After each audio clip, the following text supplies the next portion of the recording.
Assalamualaikum warahmatullahi wabarakatuh. Perkenalkan, saya Winda Marliana Sari dengan NIM 230101201402553 dari kelas Ilmu Pemulihan Ternak D, kelompok 7 dengan Asbing Karifaldi. Pada video kali ini saya akan menjelaskan mengenai praktikum perhitungan terhadap parameter genetik yaitu heritabilitas, korelasi genetik, dan repeatabilitas. Langsung saja, berdasarkan latar belakang, ilmu pemulihan ternak merupakan ilmu yang berfungsi untuk meningkatkan mutu genetik pada ternak agar menghasilkan keturunan yang baik, unggul, memperbaiki kualitas produk, serta meningkatkan produksi.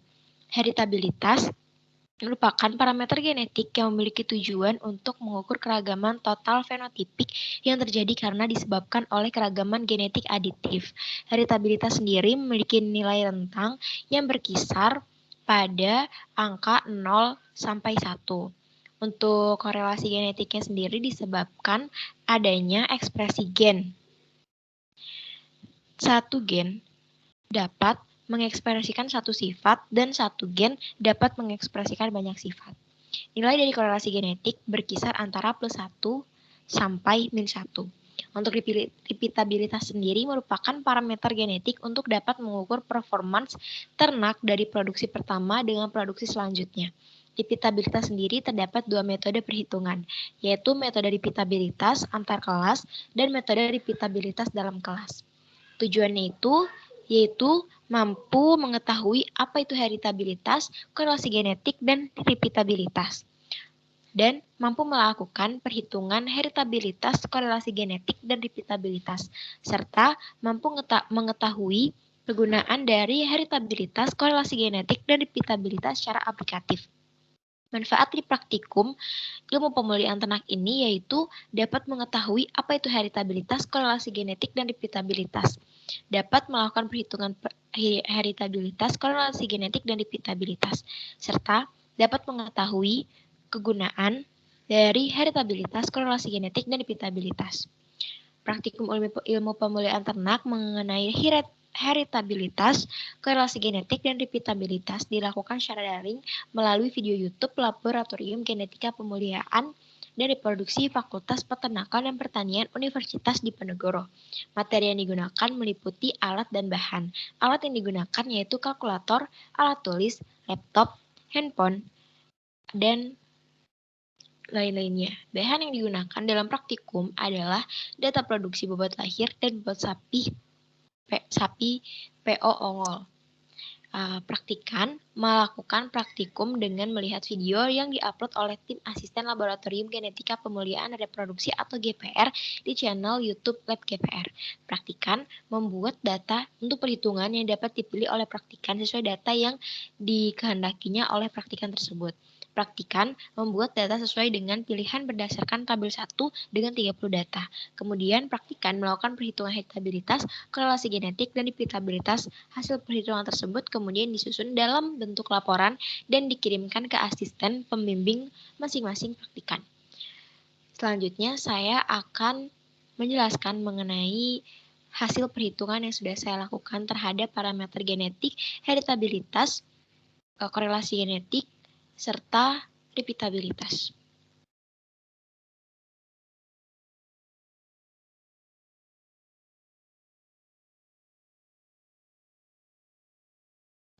Baik,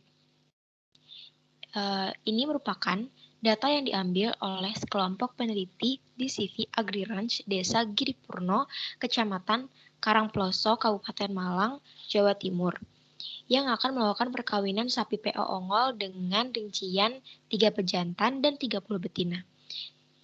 Tiap satu pejantan dikawinkan dengan 10 betina menghasilkan keturunan dengan rata-rata bobot lahir yaitu 23 sampai 35 kg dan kisaran bobot sapi yaitu 190 sampai 130 kg. Berikut adalah data yang lebih rincinya. Di sini sudah terdapat data pejantan 1 sampai 3 dan untuk betina 1 sampai 10, 1 sampai 30. Dan di sini ada bobot lahir yang pertama, yang kedua, dan yang ketiga. Di sini juga sudah ada bobot sapi yang pertama, yang kedua, serta yang ketiga. Langsung saja saya akan membahas mengenai perhitungan mengenai pendugaan heritabilitas bobot lahir yang pertama. Di sini sudah ada rekapitulasi data heritabilitas indeks bobot lahir yang pertama. Pertama-tama kita mengumpulkan data perkawinan dari pejantan 1 dan betina dari 1 sampai 10. Lalu ketika datanya sudah ada atau kita anggap sebagai A, itu dikuadratkan dari data A tersebut. Begitu pula dengan perkawinan pejantan 2 dan 10 betina, begitu juga dengan perkawinan pejantan 3 dengan 10 betina. Nah, selanjutnya di sini N totalnya itu ada 30, untuk K-nya itu ada 10 dan S-nya itu ada 3.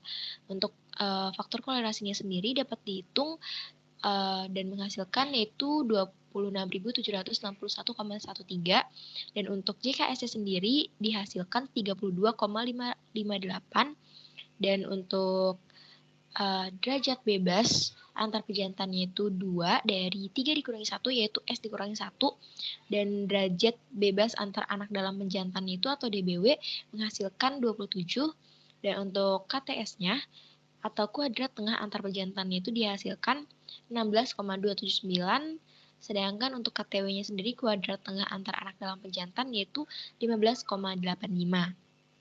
Untuk kuadrat tengah harapan antar anak dalam pejantan atau ragam kuadrat W atau sama dengan KTW itu 15,851. Untuk ragam S-nya sendiri atau kuadrat tengah harapan antar pejantan yaitu menghasilkan 0,04. Untuk perhitungan heritabilitas bobot lahir 1 maka dihasilkan yaitu 0,01 dari 4 dikali ragam S, ragam kuadrat S dibagi ragam kuadrat S ditambah ragam kuadrat W. Nah, untuk daftar sidik ragamnya sendiri yaitu untuk faktor kolerasinya itu 1 dan untuk DBS-nya itu 2 dan untuk DBW-nya itu 27. Dan untuk JK kofaktor kolerasinya itu 26.761,13 dan untuk JKS-nya itu 0,33 dan untuk JKW-nya sendiri yaitu 51,14. Untuk KT faktor kolerasinya tidak ada dan untuk KTS-nya itu 0,33 dan untuk KTW-nya itu 1,89. Untuk KTH faktor kolerasinya tidak ada dan untuk KTHS-nya 0,33 dan untuk KTHW-nya 1,89. Dapat disimpulkan, berdasarkan hasil perhitungan didapatkan nilai heritabilitas bobot lahir 1, yaitu 0,01. Hasil ini masih berada di dalam rentang nilai heritabilitas, yaitu 0 sampai 1, di mana hasil ini 0,01 tergolong dalam rentang yang rendah. Nilai heritabilitas dapat dipengaruhi oleh faktor pejantan dan lingkungan. Selanjutnya, saya akan menjelaskan mengenai pendugaan nilai heritabilitas bobot sapi 1. Di sini sudah ada rekapitulasi data heritabilitas indeks bobot sapi 1, di mana kita mengumpulkan data perkawinan dari pejantan 1 dengan 10 betina. Setelah itu kita kuadratkan, begitu pula dengan perkawinan dari pejantan 2 dan 10 betina, begitu juga dengan pejantan 3.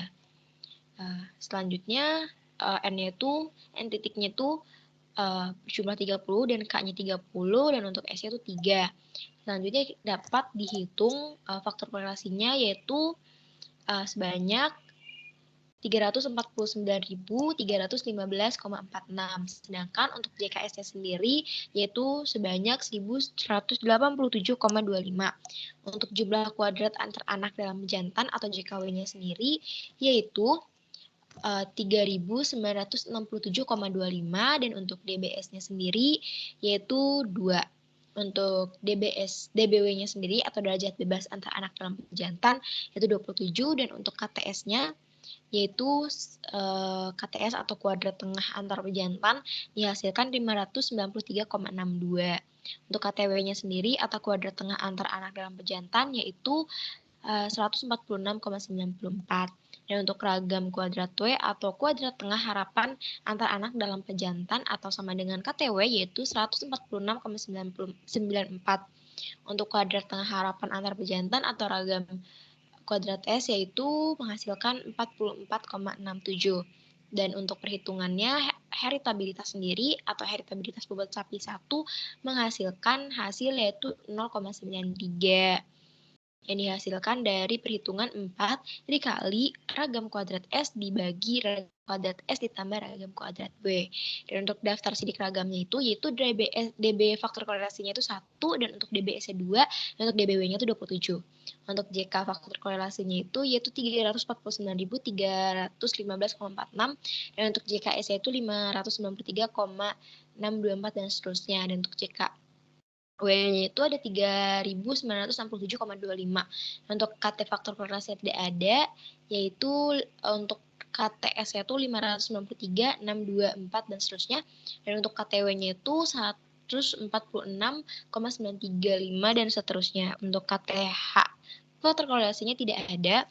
Dan untuk KTHS-nya itu 593,624 dan seterusnya. Dan KTHW-nya itu 146,935 dan seterusnya.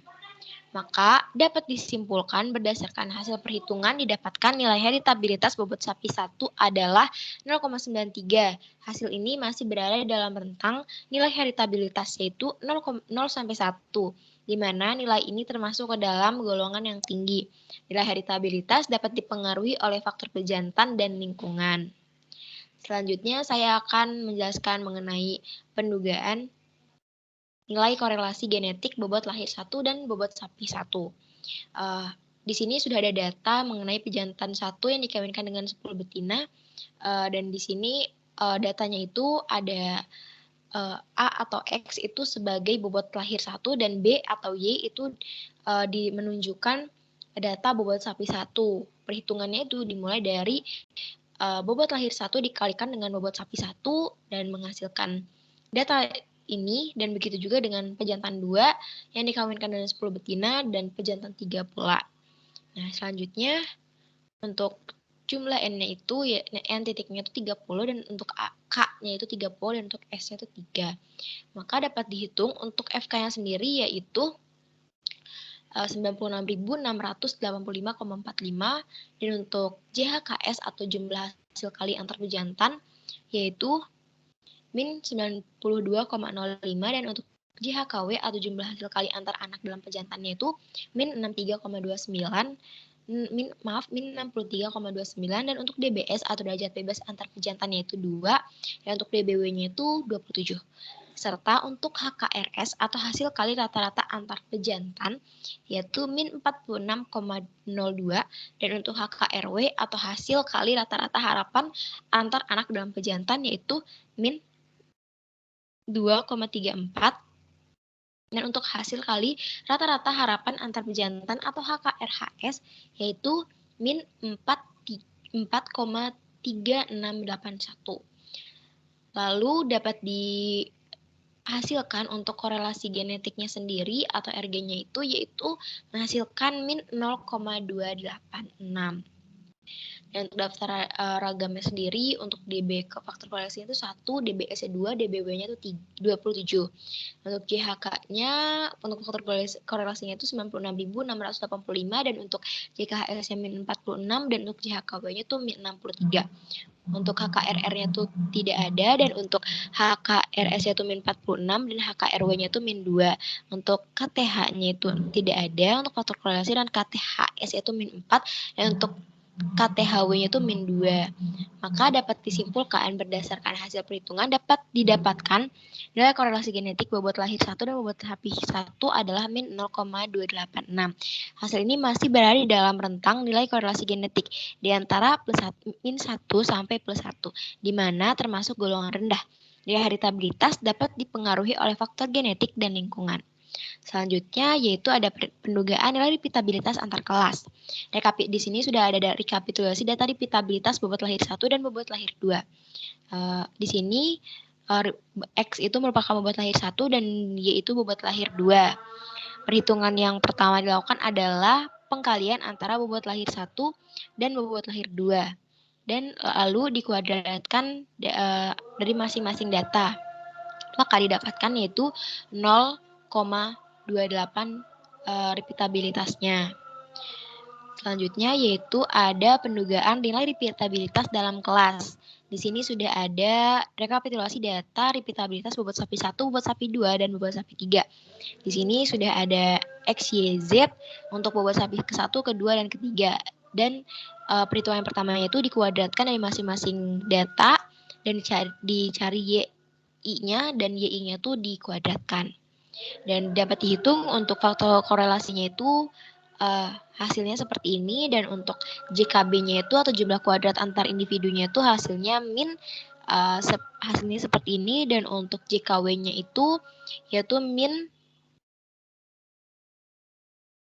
121.374.793, dan untuk DBB-nya itu 14, dan untuk DBW-nya itu 30, serta untuk kuadrat tengah antar individunya itu min seperti ini, dan untuk KTW-nya atau kuadrat tengah antar anak dalam individu yaitu 4.045.826.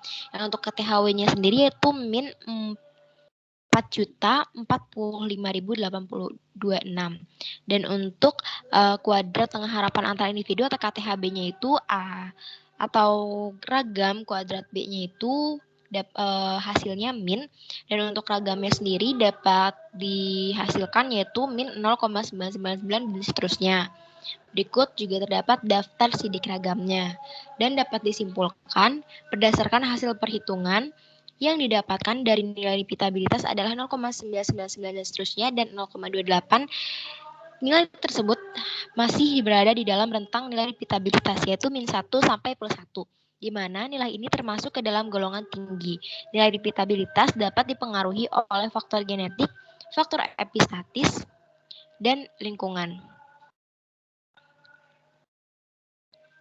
Baik, mungkin cukup sekian yang dapat saya sampaikan mengenai hasil perhitungan dari heritabilitas, korelasi genetik, serta repeatabilitas pada video kali ini.